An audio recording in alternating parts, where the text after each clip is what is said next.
Hey, what's going on guys? Today we are doing episode 10 of the Fortnite Mythbusters. Real quick, comment down your all-time favorite gun in Fortnite Battle Royale. I think by far my most favorite gun currently in Fortnite is the bolt action sniper rifle. Also, I'm giving away 2,500 V-Bucks to a lucky winner. To enter, all what you have to do is subscribe, turn on post notifications, and comment down your console down below. Make sure to be active in future videos to know if you win. Also, make sure to check the description below to see if you won the 5,000 V-Bucks giveaway that I previously did. Some winners still have not redeemed their prizes. As always, feel free to comment a myth down below if you come up with any, and check out all the previous episodes of the Fortnite Mythbusters in the playlist below. Anyways, let's get right on into today's video. To begin, the first myth is, what happens when items land on a launchpad? After playing multiple games, I finally got a hold of a launchpad. I placed the launchpad down and built a floor so I can directly be above it. When I dropped guns, they fell straight down and sadly did not bounce back up. It would be awesome if you could drop items on the launchpad and they'd fly into the air. It would definitely make for some awesome funny moments. To be honest, I didn't really expect much out of this myth. The next myth was, what happens when you throw an impulse grenade on a launchpad? Impulse grenades are basically a sticky grenade if you ever played Call of Duty. When you throw the grenade on anyone or anything, it just sticks. When you throw the impulse grenade on the launchpad, it sadly just sticks and does not bounce at all. I attempted to try and make it launch me higher than if I were to jump on the launchpad regularly. But to do that, you'd have to time it perfectly, and I ran out of impulse grenades by that time. If you get a clip of you launching extra high due to an impulse grenade and a launchpad, feel free to send it to me at Twitter. The next myth was, do impulse grenades affect loot? When I tested this in game, none of my loot moved around when the impulse grenade exploded.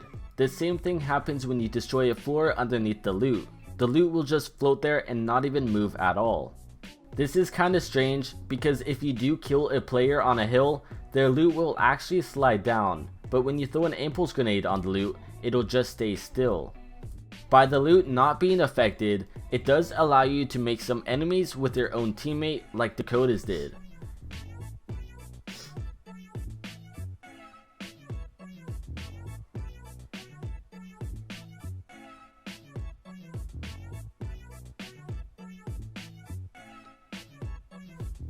If they ever make it so you are able to move loot with impulse grenades, it would be so cool to throw a grenade and make the loot fly in separate directions, overall making it harder for enemies to find out what stuff you actually had.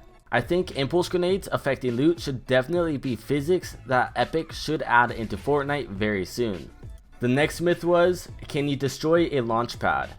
When you are playing in Fortnite Battle Royale, I'm sure most of the time you don't ever attempt to destroy your own launchpad. While one way you can totally destroy the launchpad is to break the floor underneath it, but you aren't actually able to shoot or pickaxe the launchpad to make it break. Overall, launchpads are practically indestructible. This was something I definitely didn't know, and this means that you are able to use the launchpad as a wall to sit behind since no one can shoot it to break it. This is very similar to how the supply drop crates actually work. If you do attempt to do this in game, keep in mind that all it takes is the floor to be broken to get rid of the launchpad. The next myth was, do larger items drop faster than smaller items? In the real world, no matter what you have, both will drop at the same speed. You can drop a bowling ball and a tennis ball from the same height and they will hit the ground at the same time. Well, my physics teacher is going to be proud of me. So, does this same concept apply in Fortnite? I tested this with what would be the heaviest gun, the minigun, and the lightest gun, the pistol. When I dropped them from about the same exact height, they both seemed to hit the ground at the exact same time.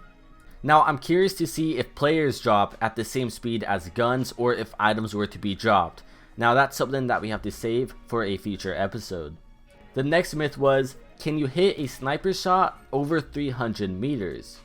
Now, I'm sure most of us have gotten a super long sniper shot, but it only ended up to be 100 to 250 meters long, so you are just totally curious to see if 300 meters is possible.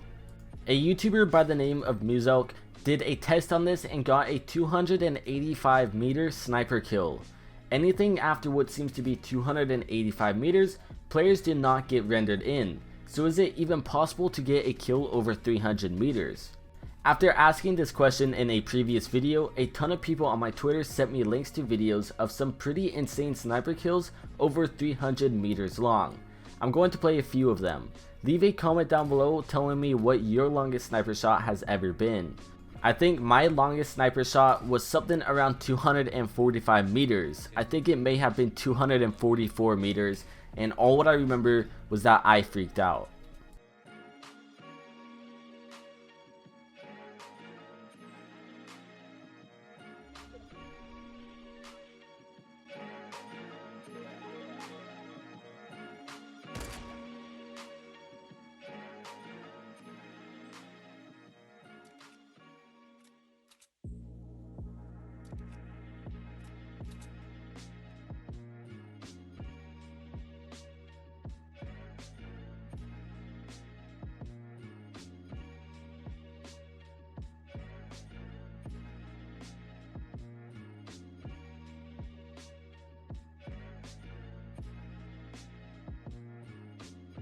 The last myth was, can you tie a game in Fortnite Battle Royale? After I attempted this multiple times on my own in Fortnite, this ended up happening, and I kinda raged a little bit.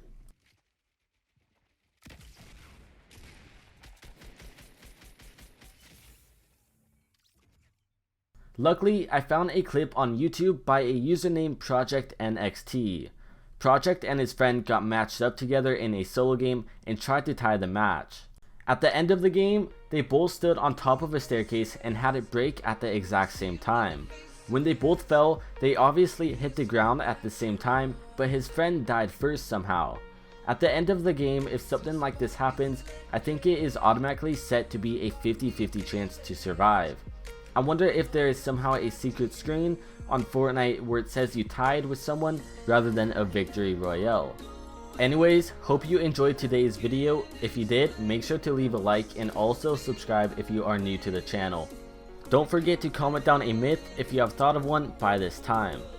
And if you enjoyed this series, make sure to check out the playlist in the description, which has 9 other episodes for you to binge watch. Anyways, I will see you guys next time.